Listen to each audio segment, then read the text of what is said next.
My name is Tom Marsh, but most people know me as the flat-capped photographer.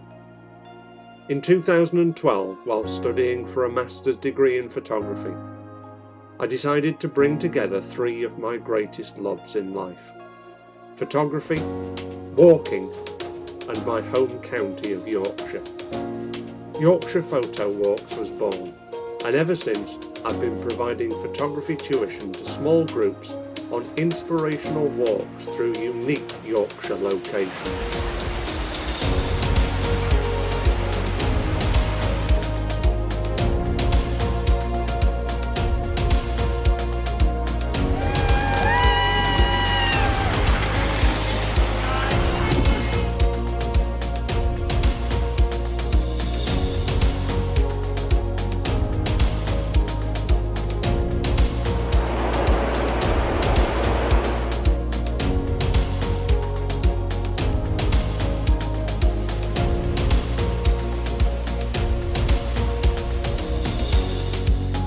Yorkshire is an incredibly diverse place, and I've been lucky enough to get to know it really well.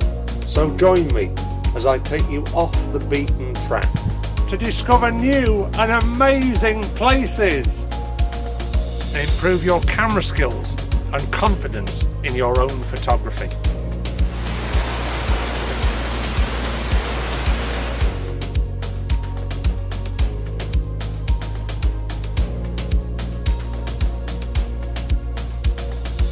Welcome to Yorkshire Photo Walks with the flat-capped photographer. In this episode, I'll be exploring one of the Yorkshire Dales' largest hidden secrets, Threshfield Quarry.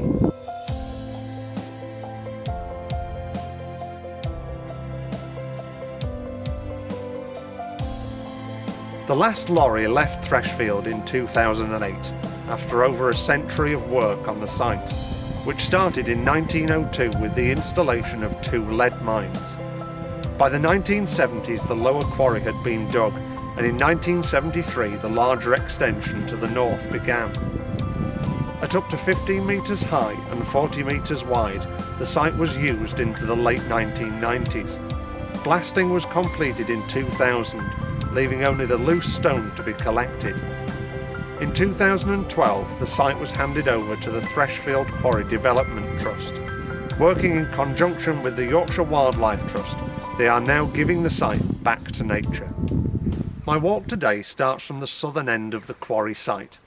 I will walk via the smaller of the two blasting sites before branching off onto the Quarry Ridge, where you get stunning views up and down Wharfdale.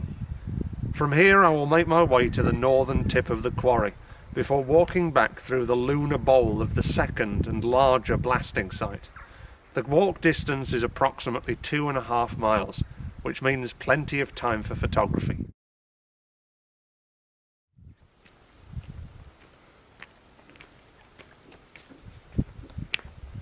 I've started this walk by walking up from the lower quarry, which was finished in 1973. And it is a bit of a climb, so I'm a bit out of breath now. But this is the perfect place to stop and have a breather, because I'm about to turn right in a moment onto the Quarry Ridge.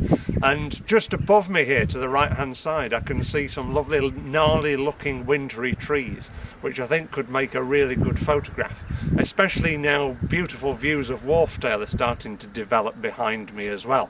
So I'm going to take you up there to have a look.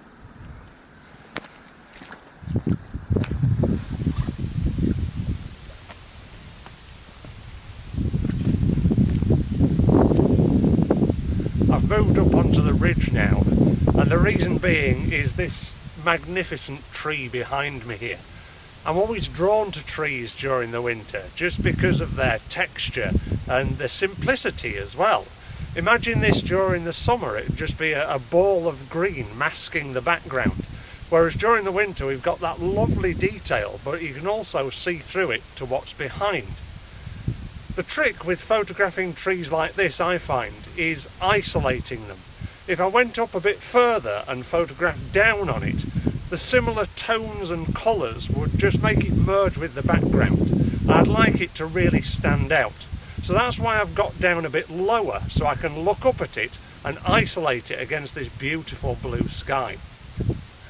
Because the tree is leaning towards, well, into the view, I'm going to put it on the left-hand third, so it leans over to the right. And what that'll have the effect of doing is it will lead people's eye from the left-hand side over to the right and circulating around that middle point, which is always a very important area of a photograph. The only thing that I might do in post-production is crop it down a bit on the right-hand side, mainly because it's blue sky and green land, which doesn't really add anything to the shot. I'd just like the tree to be the main focal point and for that to stand out. So I'm going to give it a go, and I'll show you the finished article at the end of the video.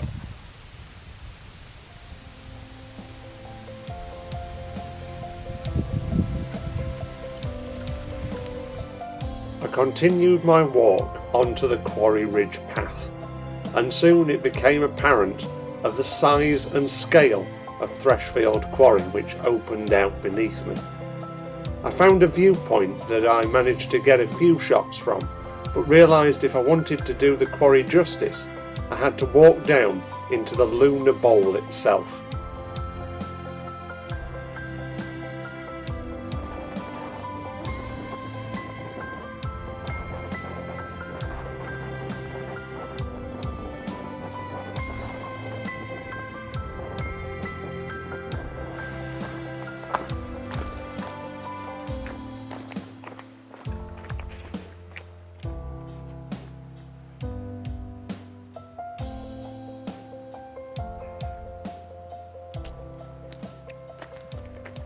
I've now made it into the heart of the quarry, and what a place this is.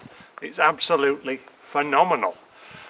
A lot of people come to me and say that they struggle with capturing large open spaces like this. They see the beauty in real life, but struggle to capture anything on camera.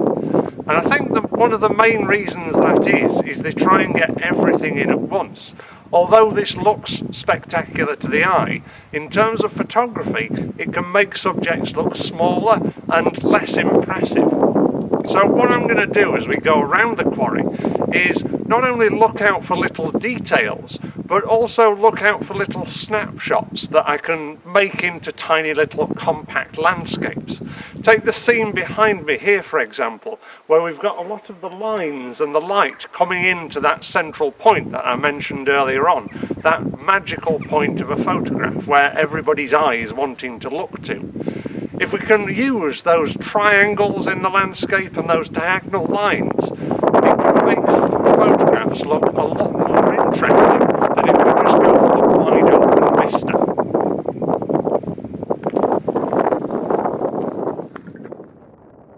As I walked on, I came across what I think must be my favourite footpath sign in the Yorkshire Dales, slap bang in the middle of the quarry. I've found in a location like this that it can be quite difficult to separate out the different tones because, let's face it, it's all rock here and there aren't very many tonal differences. So what I've been finding I've been doing as I've walked through the quarry is picking up little details. I found a piece of wire that must have been left over from the days that it was a working quarry, and it just made a nice little feature in this vast and open and very samey landscape. So if you are ever anywhere that is very similar in tone or in subject matter, then look for those little details and you will be amazed what you can find.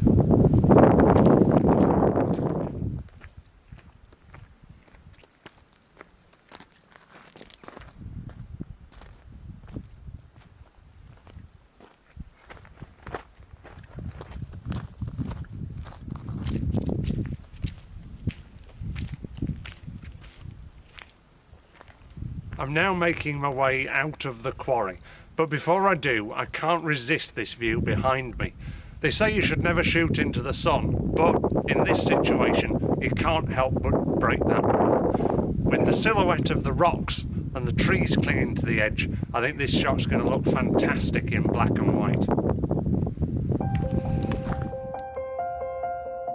My photo walk was coming to an end, but I'd thoroughly enjoyed it. The scenery at Threshfield Quarry is both eerie and breathtaking. Whether you would like to improve your landscape or even documentary photography skills, there is definitely something for you here.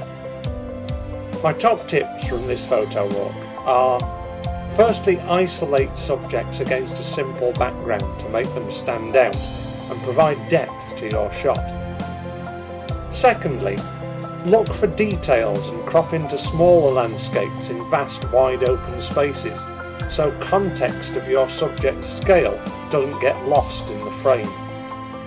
And finally, don't be afraid to shoot into the sun. I know it's like breaking the rules, but sometimes the rules are there to be broken, and it can result in a beautiful effect. I hope you've enjoyed joining me on this photo walk. If so, please follow my channel on YouTube, like the video and hit the bell for notification of more episodes in this series.